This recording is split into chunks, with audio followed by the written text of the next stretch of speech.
बीते दिनों Nainital high court ने हल्द्वानी के वनमूलपुरा गफूर बस्ती में रेलवे की भूमि पर किए गए अतिक्रमण को लेकर दायर जनहित याचिका पर सुनवाई करने के बाद रेलवे को अतिक्रमणकारियों के खिलाफ सख्त कार्रवाई के निर्देश दिए थे।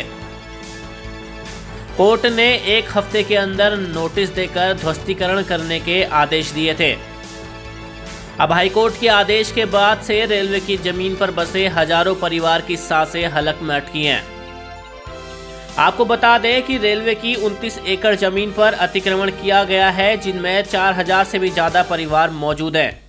अब हाईकोर्ट के आदेश के बाद इनके आशियाने छिनने तय है। अतिक्रमण हटने पर 60,000 से ज्यादा लोगों के सामने रात गुजारने का संकट खड़ा हो जाएगा। अतिक्रमण हटाने को लेकर प्रशासन की बैठक भी हुई है, जिसमें दीपक रावत भी मौजूद थे। चलिए आपको बताते हैं कि उन्होंने क्या कहा।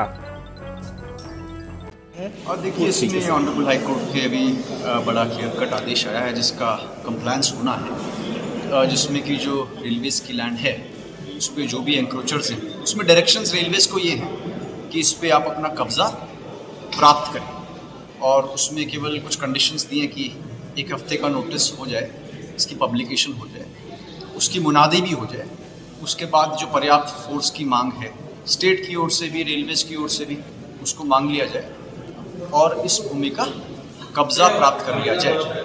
इस पे जो भी अवैध स्ट्रक्चर्स बने हुए हैं उनको भी डिमोलिश कर दिया जाए। तो रेलवेज़ भी आज यहाँ पे है और बाकी एडमिनिस्ट्रेशन तो खैर है ही है, उन सबको इस कंप्लायंस के क्रम में आज यहाँ पे डायरेक्शंस दिए गए हैं और इसको समयबद्ध तरीके से सर इसको कराया जाए। पहले किस तरह डायरेक्शंस हैं ऑनरेबल कोर्ट के क्लियर कट है कि पब्लिकेशन हो जाए और मुनादी भी हो जाए, और उसके फिर एक हफ्ते के उपरांत इसकी जो कब्जा प्राप्त करने के लिए कार्रवाई है वो की जाए, और जब वो कर दी जाए तो उसके एक हफ्ते के बाद पुनः माननीय न्यायालय को इसको अवगत करें। सर सुरक्षा यहाँ पे डीएम साहब ने और एसपी साहब ने एक अच्छा फोर्स का असेसमेंट किया हुआ है, गवर्नमेंट से भी डिमांड करी है फोर्स की, और रेलवेज से भी ये डायरेक्शंस हैं कि रेलवेज भी अपनी आरपीएफ तो दे ही दे और भी जो आवश्यकता है वो दे।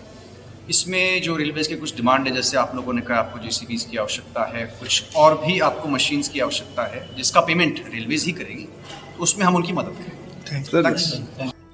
सरकार के साथ जो है संयुक्त बैठक की गई और कमिश्नर, डीएम, पुलिस और अन्य पीडब्ल्यूडी के अधिकारियों के साथ समन्वय किया गया। माननीय उच्च न्यायालय का आदेश की पालना की जाएगी, और इसी आदेश की पालना के लिए जो भी सहयोग राज्य सरकार से हमें चाहिए उसी की आज रूपरेखा तैयार की गई, और उम्मीद है कि जल्दी निर्णय का पालन किया जाए। सर कितनी जमीन है, कितने घरों में से अतिक्रमण होता है? जमीन जो है वो न्यायालय ने चिन्हित की हुई है, और न्यायालय के चिन्हित किए हुए जो क्षेत्र है उसी से अतिक्रमण हटाया जाए। क्या इसका पूरा खर्चा रेलवे वहन कर रहा है? ठीक है, देखिए खर्चा जो है उसमें जो मशीनरी खर्चा रेलवे वहन करेगा। बाकी लॉ एंड ऑर्डर का जो खर्चा है वो तो स्टेट सब्जेक्ट है, और पूरा कमिश्नर साहब ने उसकी रूपरेखा तैयार की है, उसी के अनुसार वो लॉ एंड ऑर्डर जो है वो मेंटेन कराए। सर रेलवे की तैयारी कैसी है फिलहाल, हो तो क्या पता बात हो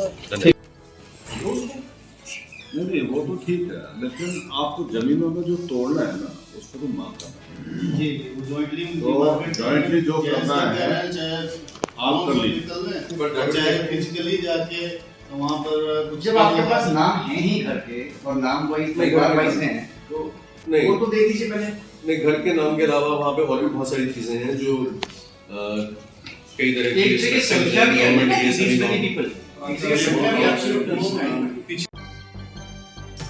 आपको बता दें कि रेलवे स्टेशन की भूमि से कब्जा खाली कराने के लिए 1.5 दशक पहले वृहद स्तर पर अभियान चलाया गया था। पूरे इलाके को छावनी में बदल दिया गया था। 2 दिन तक चले अभियान में काफी बड़े इलाकों को खाली कराने में सफलता मिली थी। कब्जा हटाने के दौरान लोगों के घरों के नीचे से रेलवे की पटरी तक निकली थी। बाद में अधिकारियों की ढिलाई के चलते पुनः रेलवे की जमीन पर कब्जा हो गया।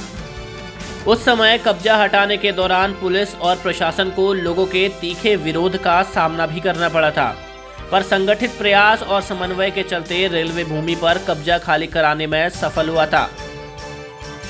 उस दौरान राजपुरा क्षेत्र में कुछ कब्जा हटाया गया। कब्जा हटाने की कार्रवाई के दौरान कुछ लोग विरोध जताने के लिए पानी की टंकी पर चढ़ गए थे, जिन्हें बमुश्किल समझाकर उतारा गया था। बाद में प्रदर्शनकारी विरोध स्वरूप नैनीताल रोड पर उतर आए थे और डीएम कैंप कार्यालय को घेर लिया गया था।